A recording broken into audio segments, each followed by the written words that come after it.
Hi everyone, welcome to GreenChat. After a brief break, after episode 8, we had the holidays break, and now we are back with full josh, and a whole lot of sweets and and other things, right? So, as a sweet way to start today, we start with episode 9, which is about decarbonization of transportation sector, part C, which is the electric vehicle scale up, opportunities and challenges. Before we jump into episode 9, I should briefly talk about what we talked about in episode 8, which is we covered the technical aspects of how to decarbonize. What are some of the challenges there, and what are some of the technological ways of solving those challenges? If you haven't checked out episode 8, please go back and check out episode 8, and it's in the IIT Ma YouTube channel, right? So today in episode 9, we're going to talk about the decarbonization of the transportation sector, part C, electric vehicle scale up, opportunities and challenges. And we've got a very elite list of panelists that I will introduce one by one.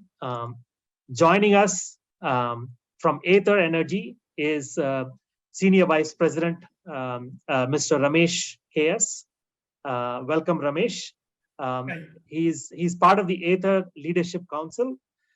He manages the vehicle engineering and manufacturing engineering at Aether. Was also managing supply chain for a while until about a couple of months back, and built the entire supply chain for Aether. So he's a mechanical engineer at heart and an auto guy through and through for the last 20 plus years, even before Aether, right?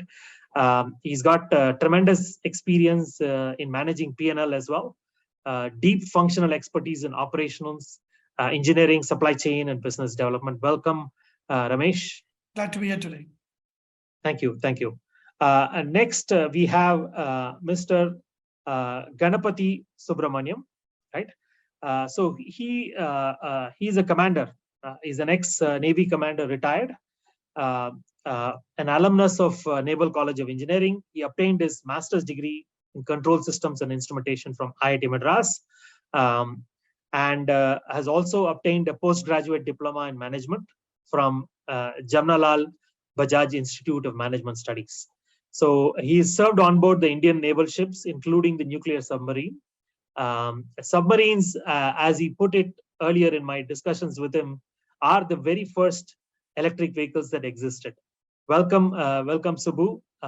Now he currently works as a VP of the innovations group at Big Baskets. He oversees all activities which are linked to improving processes, induction of new technologies. He's also the coordinator of ESG and DI issues at Big Basket. Thank you, Subbu, for joining. Mr. Ganapathi Subramanyan. Thank you for having me on this chat. Good to be here.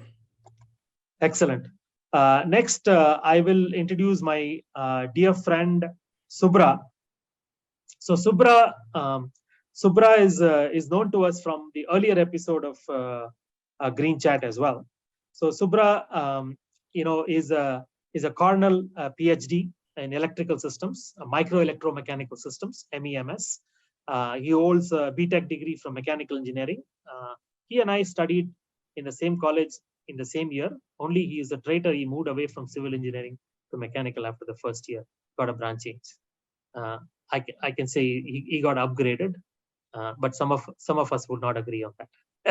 Anyway, that's an internal joke. So he's is currently senior VP at Ashok Leyland, where he leads the advanced engineering and several other product developmental functions.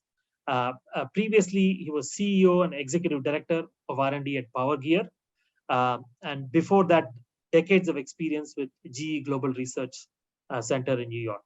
Right. Thank you very much again for joining us, Subra. Welcome aboard GreenChat. Yeah, thanks. It's always a pleasure. So you had me on 2 consecutive episodes, so I must have said something right in the previous episode. Thank you. No, the previous episode was really good.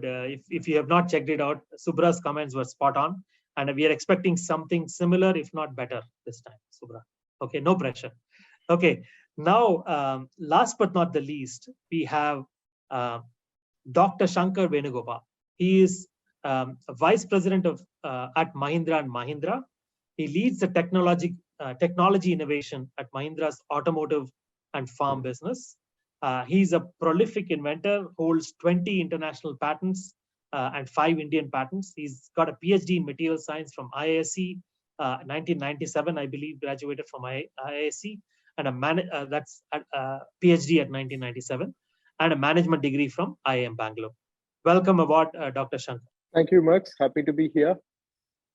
Excellent, excellent. I think I'm quite excited about these elite panelists that we have assembled.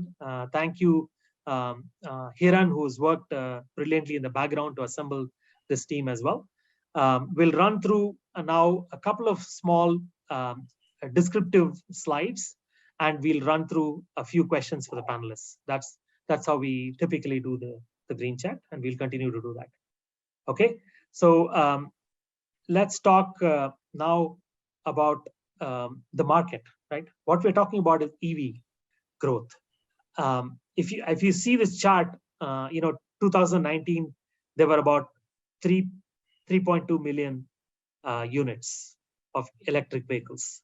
That is going to jump to 26.9 million EVs worldwide. We're talking about, and as you see, it's still in nascent stage in India. But Asia Pacific is already leading, and that's primarily China, right? But I think India is catching up and not far away, right?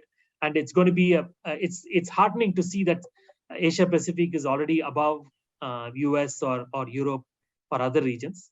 But in that, India has to catch up and do a ramp up much faster, right? And that's already being projected by many marketing research firms. EV market is going to grow from 2021 at $7.0 billion to about $30.4 billion, with a very healthy CAGR of about 29% compounded annual growth rate. This is only up to 2027 we are talking about. Beyond that, this could be a $100 billion business by 2050, even beyond that, right? And to certify this growth, what the government is targeting is to electrify 70% of all commercial vehicles, 30% of all private vehicles, cars especially, and 40% of all buses, and 80% of all 2- and 3-wheelers by 2030. That is a huge opportunity, and it presents a huge set of challenges as well. One of the ways in which the government is put that in place is through what it's called as the FAME scheme, or faster adoption and manufacturing of hybrid and electric vehicles, FAME scheme. Phase 1 of that is already completed, offered grants and direct subsidies for particular projects, in addition to funding of R&D, technology advancement, and public charging infrastructure, right? And it was just a pilot public charging infrastructure which happened in phase 1. Now phase 2, 10,000 crores is planning to be deployed in phase 2, starting 2019. And it aims to boost growth of electric vehicles ecosystem, the infrastructure, which means battery infrastructure as well as charging infrastructure, and large-scale EV adoption, right? Phase 2 has now recently been extended up to March 31st, 2024. So has the government done enough? We'll talk about it during the question answer session, but clearly there is some infrastructure that the government wants to put in place. It is a big motive of the current government to push EVs, right? So now let's jump quickly to the questions. This question is to all the panelists. What are some of the broad move away from fossil fuels, right? Presents very unique opportunities and challenges in the transportation business. What are some of the broad opportunities and challenges? You know, this is a rapidly changing environment, this EV infrastructure in an Indian context, right? What are some of the broad opportunities and challenges? Any one of you can take the question. Maybe we'll start with Dr. Shankar. Sure. I think when we talk about electric, I think zero tailpipe emission would be the biggest attraction. And because there is no easy way to reduce the tailpipe emission in any other form. So if you are putting our bets on electric and also making sure that the electricity comes from renewable sources, then we can be 100% confident that this is really zero tailpipe emission. So for me, that's the biggest attraction. So any other takers on the question? I think long-term EV is the biggest opportunity in terms of reducing emissions and dependency on fossil fuel. Of course, it also assumes the basic generation of power also moves to sustainable energy sources. The side of the story, because that has also have to go hand in glove with the EV story. And I think we have been doing good. We have been making great strides there, but this is a great opportunity, right? Not only from a green perspective, it's also a great economic opportunity for India, because it really cuts down on the fuel imports, right? And those savings can be funneled into greater efforts into pushing the sustainable energy sources. So I think it's a great story. It's a great opportunity for India. And I think we have started right, even though the pace may not be right in many areas. Excellent. I can add to that if you like. Sure, Subra. Yeah. Yeah. So I think, I think opportunities are clear. To me, the biggest challenge is cost. And I'm talking about upfront cost. We have, I mean, the entire automobile sector has tried to play around with various cost models, upfront cost, running cost, capture everything together in a total cost of ownership kind of calculation. I would say there is not enough data today, right? And so people are therefore going by upfront cost. And upfront cost is fairly prohibitive, right? And we have, of course, Ather here, we have Mahindra, Ashok Leyland, myself. So we have kind of the entire spectrum from two-wheelers to the passenger vehicles to the heavy vehicles, right? And even if I personally were to go to the market and look for an electric vehicle, I get daunted, right, by the upfront cost. And I also get daunted by kind of the lack of knowledge, which again comes back to the lack of data on what can go wrong with the vehicle, right? So, which again finally reflects on cost, because that's part of running cost, right? So somewhere this seems to me personally to be the biggest hurdle. So it is not just technology, right? Because technology is there. We can build anything from two-wheelers through three-wheelers, four-wheelers to large trucks and make it electric. But do we understand reliability and cost to the extent that we need to understand? And can we come up with interesting financial models that will alleviate the upfront cost? Right? I think if that alone may be able to solve and rapidly scale EV adoption. Yeah, excellent, excellent. Yeah. So to add on to what Subra said, if you really look at the user experience, we've been operating electric vehicles for almost 6 years now in Big Basket.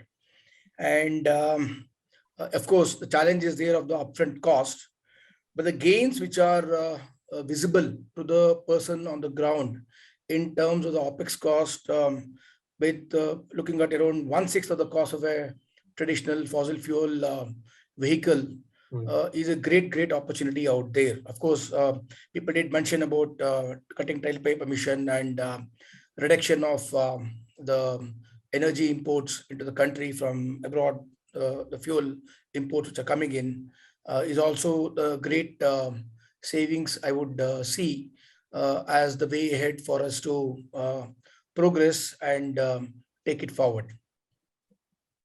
Excellent, excellent. I think to get to what Ganapathi said, cost of ownership is, I think, is at least for a two-wheeler scooter, is fast getting a no-brainer, right? Because the running costs are so small. Even though there are a lot of question marks about the reliability and the maintenance cost, I think the government mandate is to have a 3-year warranty, right? So there is some amount of confidence that is coming from being provided by the government regulation to say that all EV producers have to give a 3-year warranty. So there is some safety net that is being provided by the government. And we are seeing that getting reflected the kind of demand that's got started in the market. And I mean, nowadays you don't get a full liter of fuel even for 100 rupee note, right? So the math on total cost of ownership is getting quickly very logical, and I'm seeing more and more even people like delivery people started to use EV. So at least on a two-wheeler side, that the total cost of ownership is not a challenge. But of course, the initial price is much higher because of the whole battery pack being there. Of course, today we get a lot of release because of FAME, but eventually we have to, the industry has to catch up to bring the cost down so that we can sustain even without FAME. So even though we have FAME now to work on, we have to start thinking about how we are going to manage without FAME long term. Excellent. So In fact, to add on to what Ramesh says, if you look at it from a point of view of opportunity, petrol and diesel are not in GST from a transportation viewpoint of the business angle point of view. And electricity consumption is in the GST point of view. I think that's a great opportunity out there. And I think more and more people are seeing that. And we are seeing visibility in transition. I mean, today, 30% of our fleet is already electric. The last mile delivery fleet is already electric, both two-wheelers and three-wheelers. And that's progressing quite well. So I think there is an opportunity out there. The GST differential itself will make a big use case for transporters to move away from traditional fuel to this vehicle. Excellent. So we'll jump quickly to the second question, right? So I think a broader question, because we have assembled quite an elite panel from esteemed companies here. I'd like to understand what each of your organizations are doing on the focus on decarbonization, right? We can start from the same order. Maybe Dr. Shankar can go first. Yeah. Sure. I think Mr. Anand Mahindra was there at the World Economic Forum last year and made a very clear commitment on how Mahindra Group is going to systematically reduce the carbon footprint.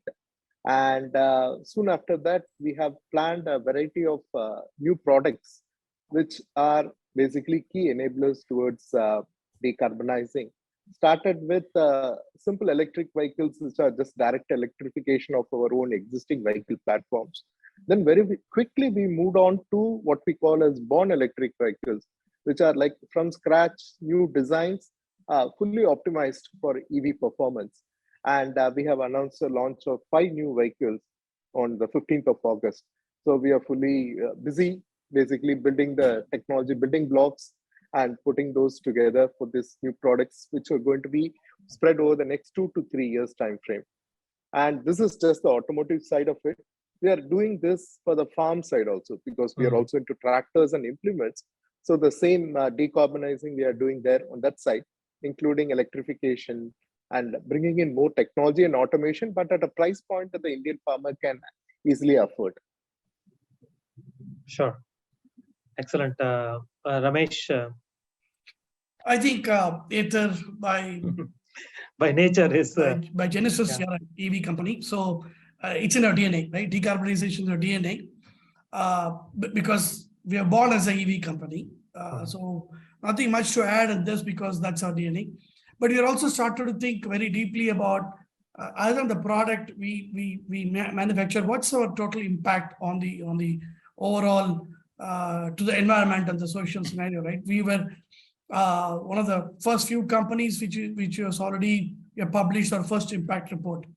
And we are ensuring there's a continuous focus on how do we measure how the total impact to the ecosystem as a whole. And we are also looking at building our own framework to continuously embed the impact analysis as part of our organization. So it goes much beyond just to say that, hey, the product we produce is an EV by inherent nature. It's focused on decarbonization, but we are now started to go very deep and look at every aspects of business value chain to see what's our total impact. So we are very much there. Excellent, excellent. So Subra. Yeah, I mean, clearly there is a commit to decarbonization on the Shuklidan side. But I'll just, I think, complement to what's been already said by the other speakers. We are looking at it in two major ways. One is, see, there is this entire spectrum of possibilities between petrol, diesel, and electric.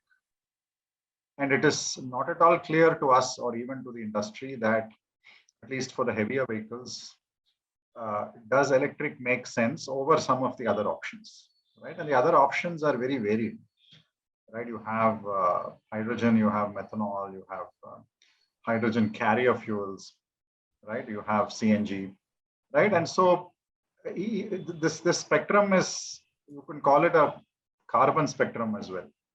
Because if you take methanol, it's CH3OH, and there's only one carbon, right? It's mostly hydrogen, right? So the carbon content or the carbon dioxide content of the exhaust is going to be that much low. And it's also beyond decarbonization, it's also moving away from fossil fuels. You don't necessarily need fossil fuels to make some of these biofuels. You can have huge fields of corn, which can generate a lot of these biofuels, right? So there's all these options between the today's status of relying on fossil fuels, and tomorrow, maybe the end goal is electric, maybe the end goal is hydrogen. I don't know what it is, right? So our strategy is to be ready for everything in between also, right? Because that also speaks to a climate change perspective. Right. And the other thing we are doing is we have also realized that it is our customers who are running our vehicles. And they are the ones who are ultimately, the drivers are the ones who are generating the carbon dioxide. Right.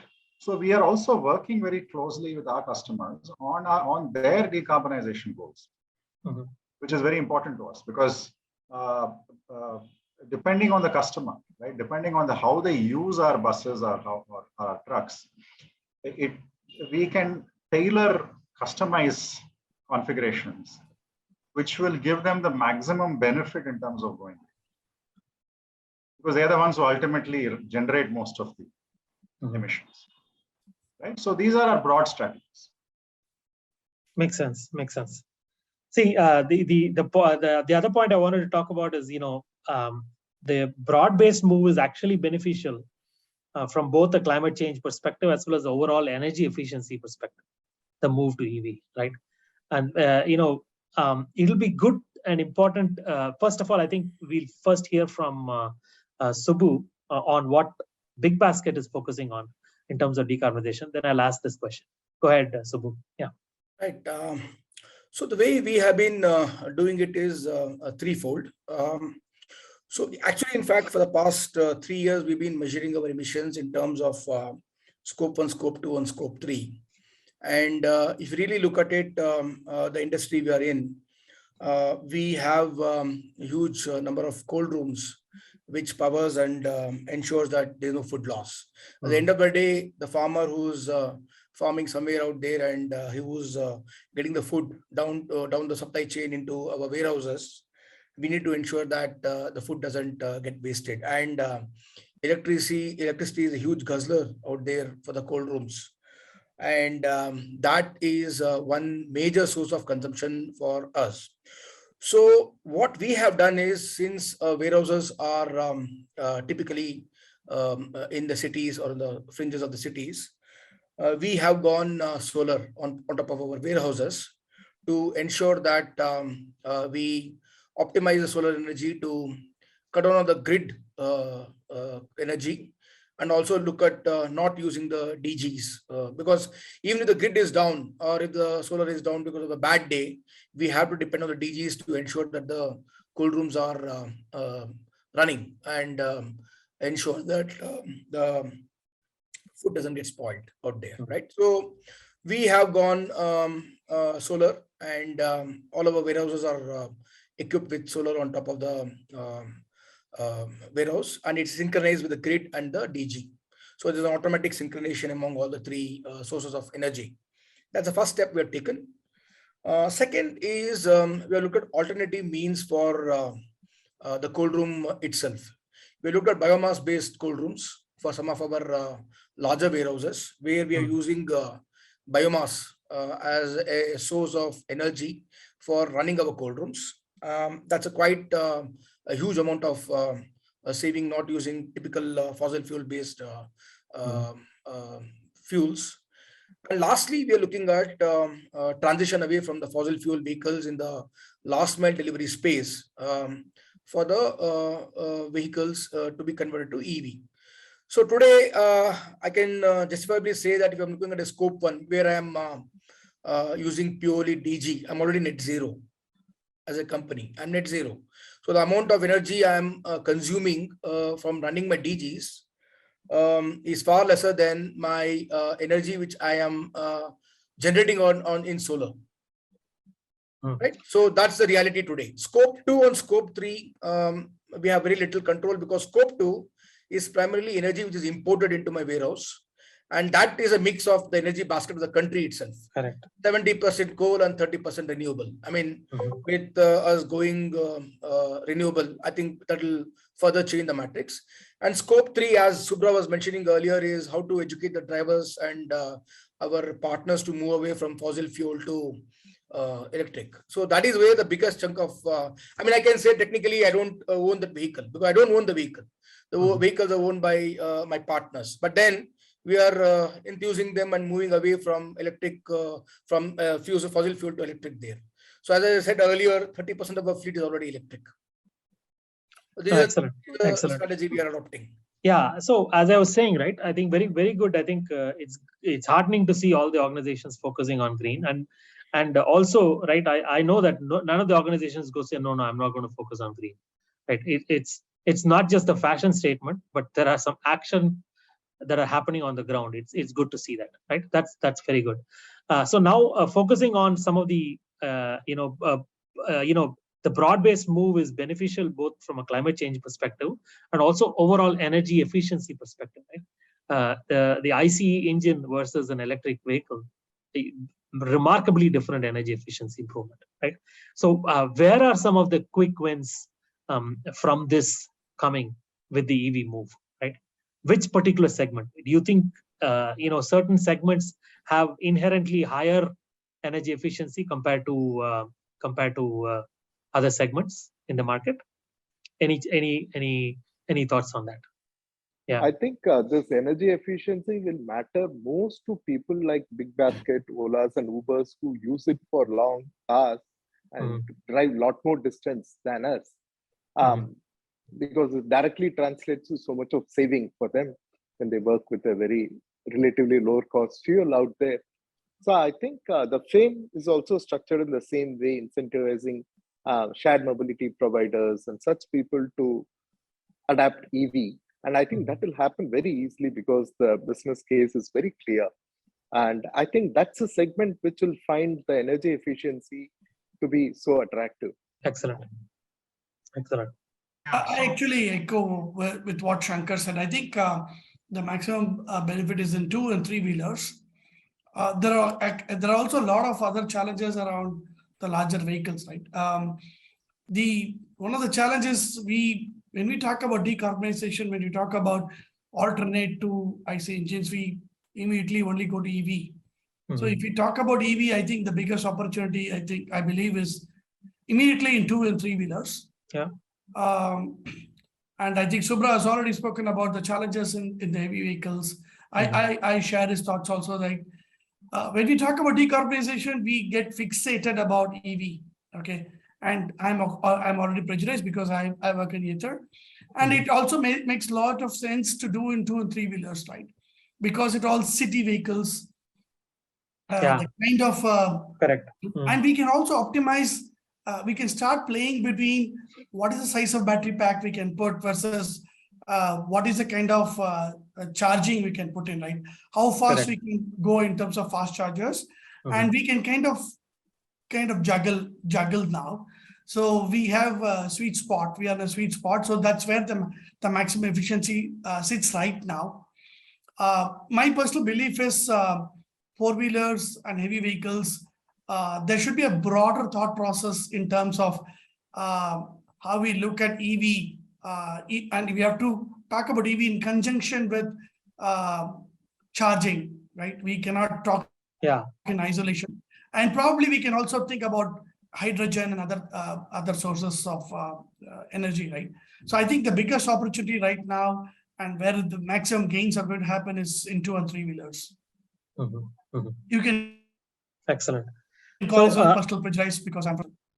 Yeah, makes sense. So in this respect, right, in terms of the quick wins, is there anything else that we can learn from other countries who've deployed EVs before us, like the European Union, North America, China? Think we can. I don't know. I don't think for 2-wheelers I want to look at China, because China 2-wheeler market is very, very fragmented and full of lot of players, right? I think even India there is a whole lot of players in the 2-wheeler, 3-wheeler space, but eventually I think there will be more amount of optimization. I'm not using the word consolidation. A lot of players today who are just importing parts and something, right?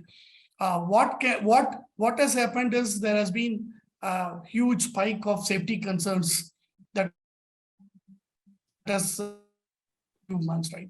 So I think we can do much better in terms of government coming out with providing greater clarity on safety standards and that's happening now. RI has published the latest round of newer standards for battery, but I think we should kind of be quick on putting out some standards on battery safety norms that basically that has to be met before you can put a vehicle on the field, right?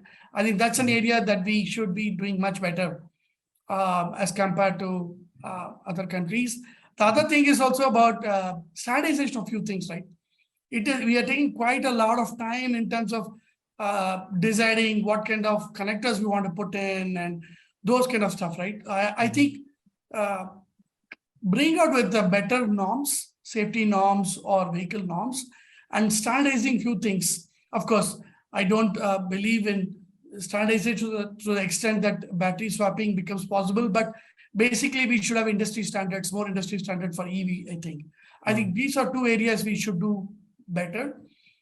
And even though there has been some focus on creating India level manufacturing capability of cells with the there was a scheme that came out called ACCPLI, Advanced Cell Chemistry Production Linked Incentive. I don't think, personally, I'm not too excited with outcomes.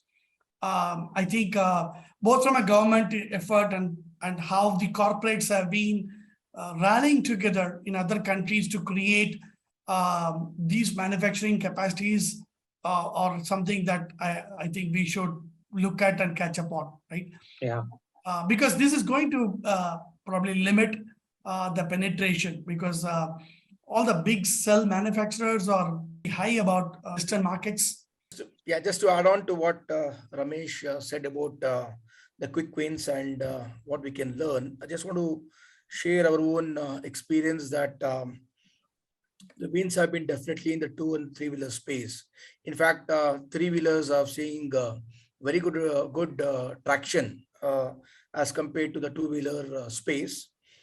And the chicken and egg problem of charging and swapping will continue. And what I strongly believe, and the way we have done it, is that we have to have the ecosystem for the vehicles to go out. I mean, we'll cover that in the subsequent section. So we have around 1,000 odd points, which has enabled us to go in our journey to converting over to EVs.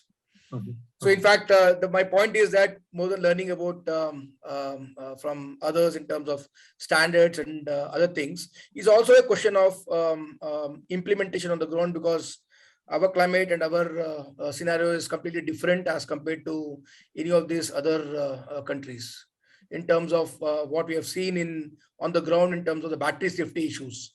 So that's something which we will have to look at it and see how we can tackle this.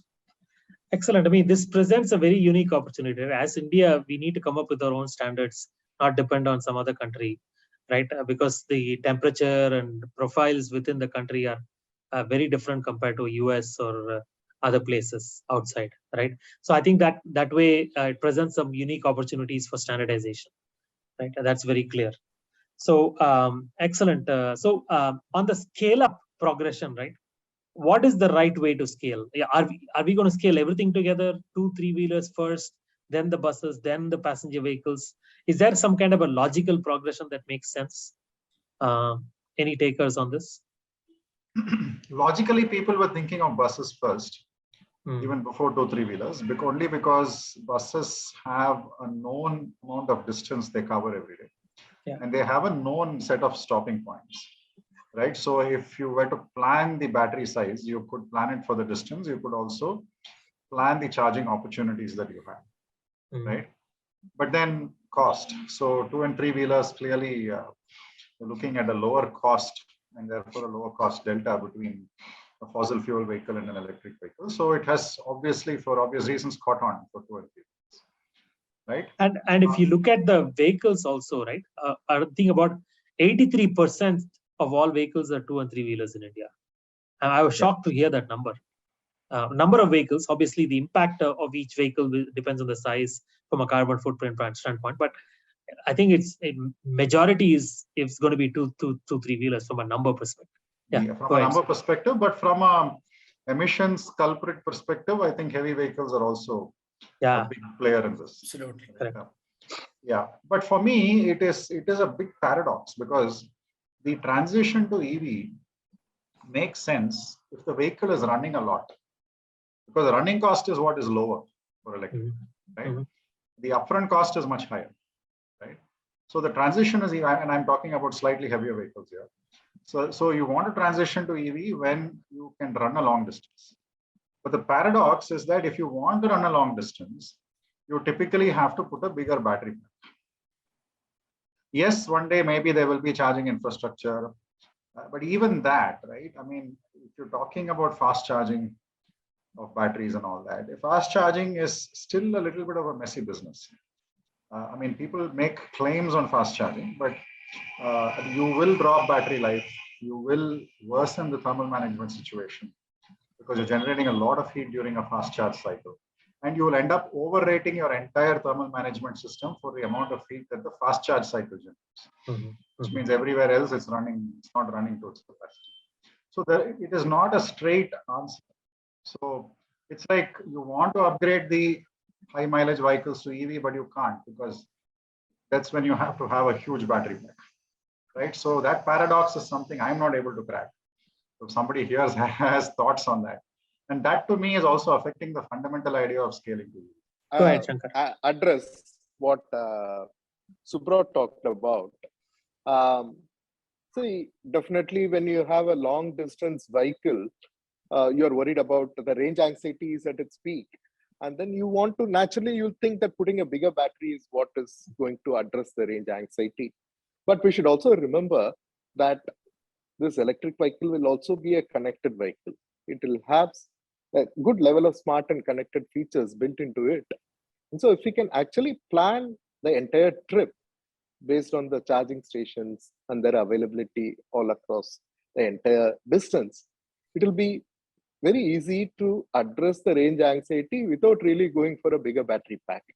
That's where we need to think of electric in a holistic way as having smart connected features with it and also some level of semi-autonomous features also built into it. If you look at this combination of technologies, then it is possible to look at range anxiety without really going for a bigger battery. Yeah, except that today, of course, you have to end up charging several times and the charging takes time. So hopefully somebody will crack that problem for good. True. Yeah. True. So In add terms on to of what progression, how I look at it is actually, I look at it as two sets, right? One is what you call city commute, whether you call it as a 2-wheeler, 4-wheeler, 3-wheeler, or a bus. Okay. I think we have a lot of opportunities and make quick progression there because the current technologies that has already come, like the EV has come to this point because of the culmination of progression that we have made on few technologies, right? Whether it's the cell technology, power electronics, software, multiple things have come here to make EV a reality, right? So we are at a point today where it's easy to provide EV solution for city-related commute. That's how I see it, right? Whether it's a bus or whether it's any kind of, right? The end purpose for which we use may be different, but as far as city commute is there, I think we do have a sweet spot where we can balance between range, charge anxiety versus the economics of the upfront cost, right? I think if you really talk about progression, then the progression, instead of looking at it as two-wheeler, four-wheeler, three-wheeler, I look at it as city commute versus long range, right?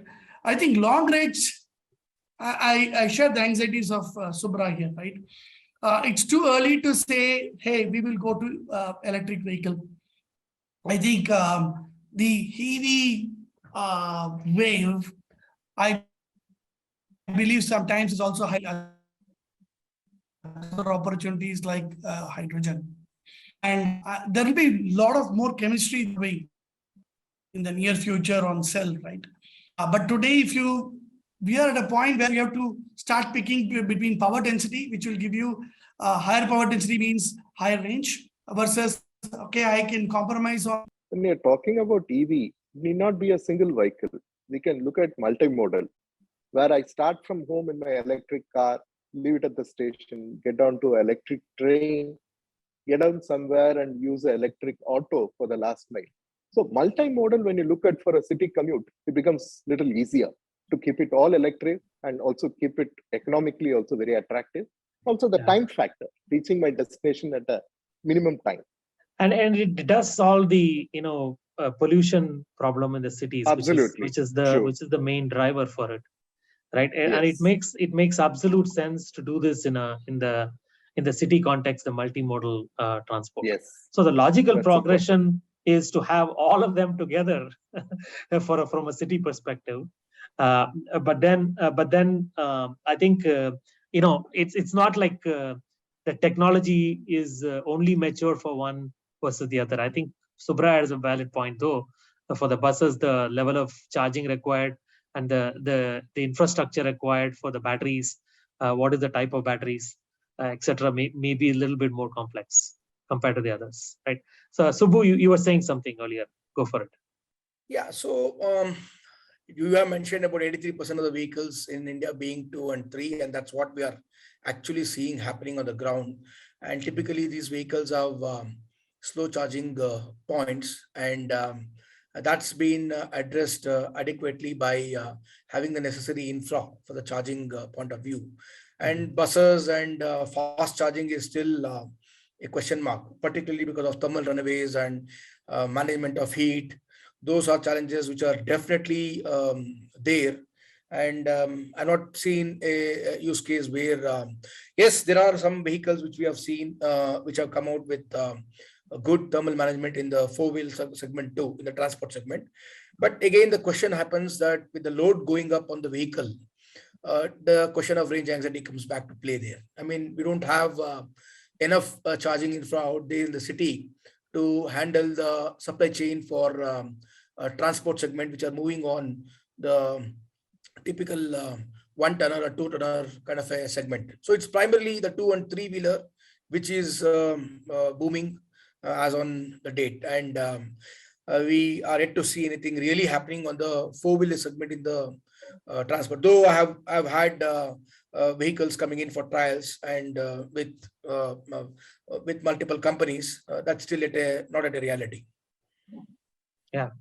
I know Shankar already spoke about launching several new vehicles. That is exciting in the 4-wheeler space. I know Tata is also doing that from another company standpoint, right? So which is very good. So I think just one thing I want to add is go ahead. There was one shocker that's coming that we see coming this year is in all our cost models for moving our automobiles to electric. We had assumed that the cost of power is about 6 to 8 rupees a unit. And now there are states, believe it or not, 20 rupees a unit. 20 rupees. Yeah. That's a lot of states. Tamil Nadu recently announced a huge hike. In some cases, 3x of the existing unit price. So it's all moving in the wrong direction, which is not a very that is we'll talk about it in the grid question, right? So I think it's clear. I think first three questions we have focused on more on the opportunity side. We will now start focusing on all of the issues or problems that needs to be resolved, right? That logically brings us to the next question, the grid capacity. You hit the nail on the head, Subra, with that question, right?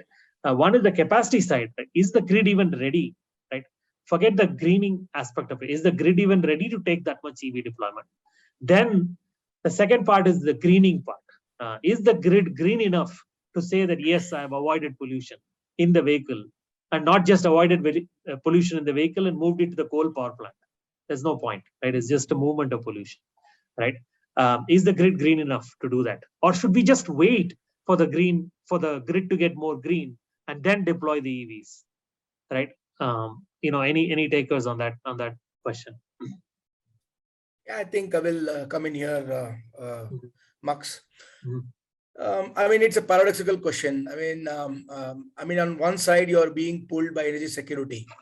You look at the scenario after the Russia-Ukraine war with natural gas going through the roof and people reverting back to coal in EU.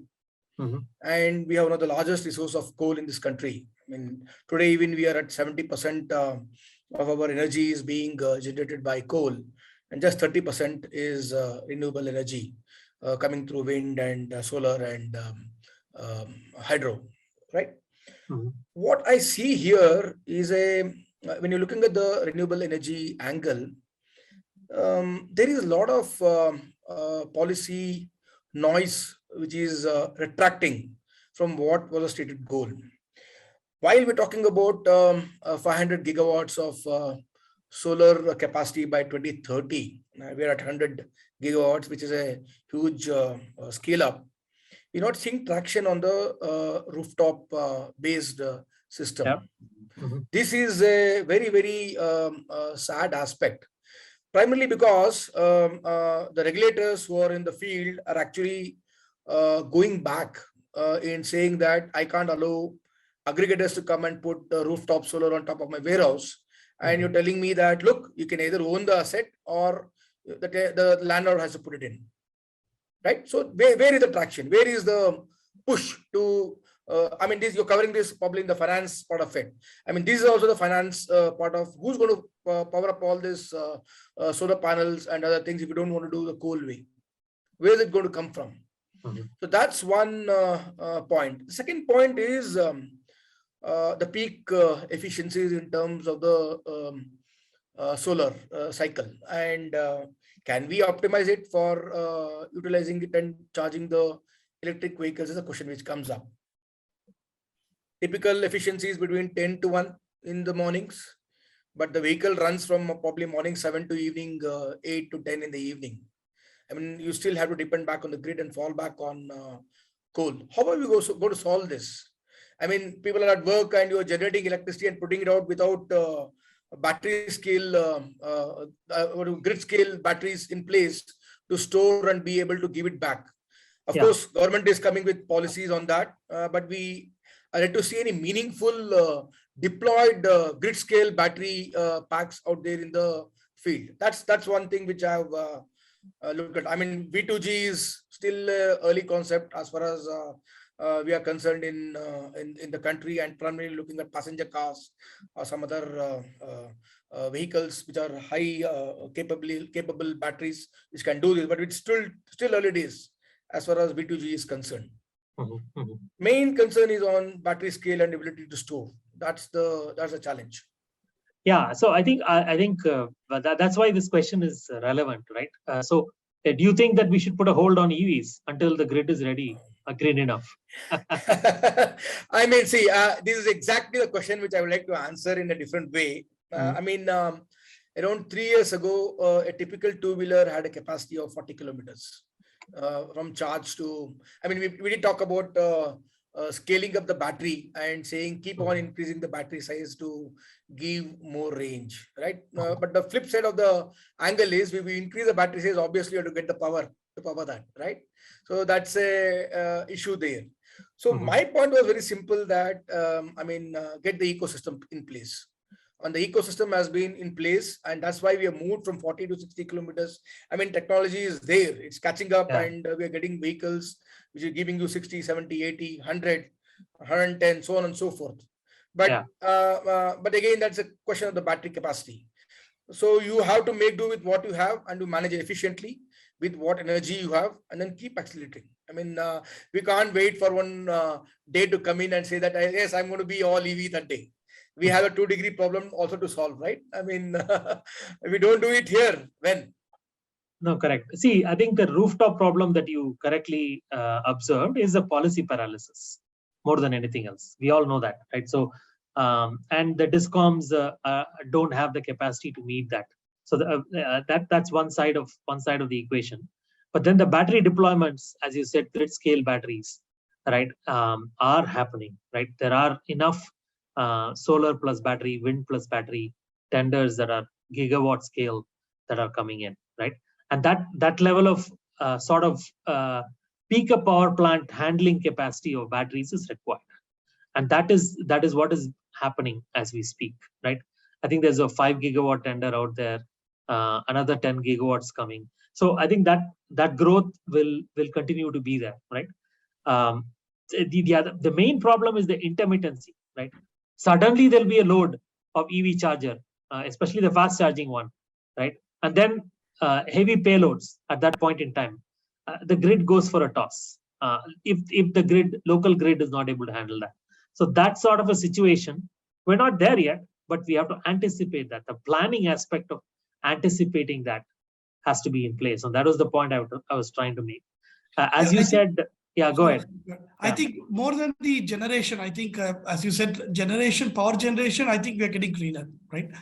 But the transmission quality, how we manage the quality of transmission from the source to all the way of consumption is not something that we can be proud of. We are far behind the global markets, right? So we cannot manage surge at all currently. Yeah, I mean, I'd like to correct you on that. Everywhere globally is the same problem. US has the worst transmission infrastructure, the oldest, in fact. Right, so it's not just an India problem; it's global problem. And as renewables ramp up, this is going to be getting worse because the intermittency is worse with renewables, right?